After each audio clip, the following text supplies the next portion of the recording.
Hello, and welcome to Raw Stories, authors and readers. Did you know that behind every story lies a secret, and behind every author, a hidden journey? Here, we explore untold paths, overlooked voices, and the power of words that connect us all. Because stories don't just entertain us, they shape who we are. Now, let us introduce you to Magdi Abdullah Ahmed. He is a British fiction author whose stories dive deep into the shadows, where love, power, and survival collide. Writing across dark romance, psychological thrillers, and supernatural mysteries, Magdi crafts intense, twist-filled tales designed to keep readers breathless until the final page. With every book, they push boundaries, blending passion, danger, and suspense into unforgettable worlds. So, let's get started. What made you start writing in the first place? Honestly, writing started as a survival instinct before it became a passion. I've always been fascinated by questions that keep you awake at night, the ones that challenge what we think we know about ourselves, about humanity, and about the fragile structures we live within. At first, I didn't set out to be a writer. I wanted to create worlds that felt as real and complicated as our own, worlds where morality isn't black and white, where technology collides with human emotion, where survival tests the very core of identity. I was obsessed with the idea of what happens when ordinary people face extraordinary situations, and whether they break, transform, or transcend. Over time, that obsession turned into discipline.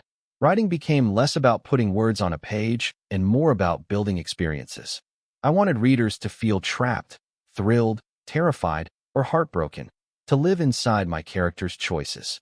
That's when I knew I wasn't just writing stories. I was engineering emotional journeys. What inspired The Bone Runners and your other books?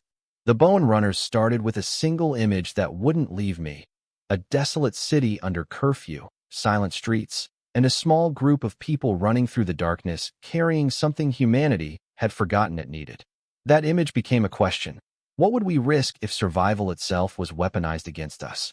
For me, inspiration always begins with a what-if thought experiment. What if technology rewrote the rules of memory and identity? The echo algorithm. What if nature itself turned against us, growing new rules we couldn't control? The blooming terrarium. What if the line between folklore and reality disappeared, and the horrors we buried came back to claim us? Dark Signs, the Blood Orchard. What if survival depended not on strength, but on the stories we told ourselves about who we are? The Bone Runners. I've always been drawn to psychological tension, moral dilemmas, and existential stakes. Each book explores a different side of what it means to be human when the systems we rely on collapse. With The Bone Runners specifically, I wanted to explore how people hold on to identity, hope, and each other when the very foundations of society are stripped away. It's about the fragile threads we cling to, and what happens when those threads are tested. What is your favorite line or scene from your book, and what would you like readers to remember from it? There's a scene in The Bone Runners where one of the characters, exhausted, terrified, and convinced the mission is lost, whispers, "If the world ends tonight, I wanted to know we were here." For me, that line captures everything I write for. It's not just about fighting monsters, systems, or impossible odds. It's about leaving a mark, about human beings asserting meaning in a universe that often feels indifferent. I want readers to come away with this.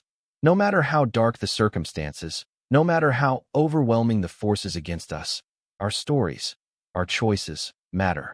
That's the heartbeat behind all my books. Survival isn't just about breathing. It's about being remembered, about carving a place in the world that says, "I was here." Do you have a favorite author or authors who have influenced you?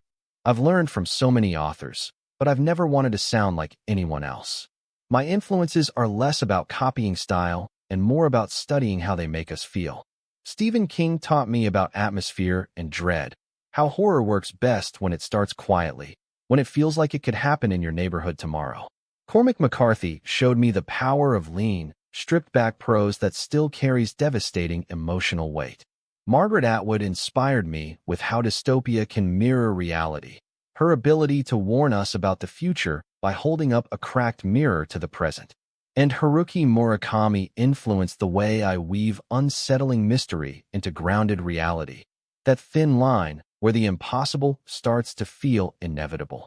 But at the same time, I'm obsessed with studying cinema, because my goal has always been to make books feel cinematic and immersive. When I write, I don't just think in sentences, I think in shots, lighting, pacing, and sound. That's why my books are structured like prestige thrillers. I want the reader to feel inside the frame, not just observing from outside.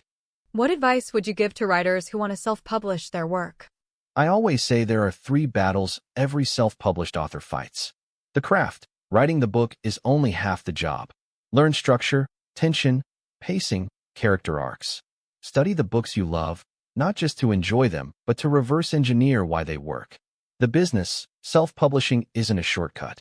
It's a full business model. You have to understand Amazon algorithms, categories, keywords, cover psychology, reader funnels, and the power of social media. The mindset, this is the hardest one. You'll face rejection, slow months, algorithms that bury you, and doubts that scream louder than success. You need relentless persistence and a clear vision of why you're doing this. My biggest advice: treat your book like a product, but your writing like art. Invest in a killer cover. Obsess over your blurb and title. Use TikTok, Instagram, and reader communities to create anticipation before launch. Build an ecosystem, not just a book. Give readers reasons to stay in your world and follow you from one novel to the next. The beauty of self-publishing is freedom. You own the process. You set the deadlines. You make the calls. But that freedom only works if you approach it with the discipline of a professional. We've introduced you to Magdi Abdullah Ahmed, a voice that paints love, danger, and survival with the power of words. If you want to feel the tension and beauty of these stories, check out the links below and choose your copy. Thank you for being with Raw Stories, authors and readers.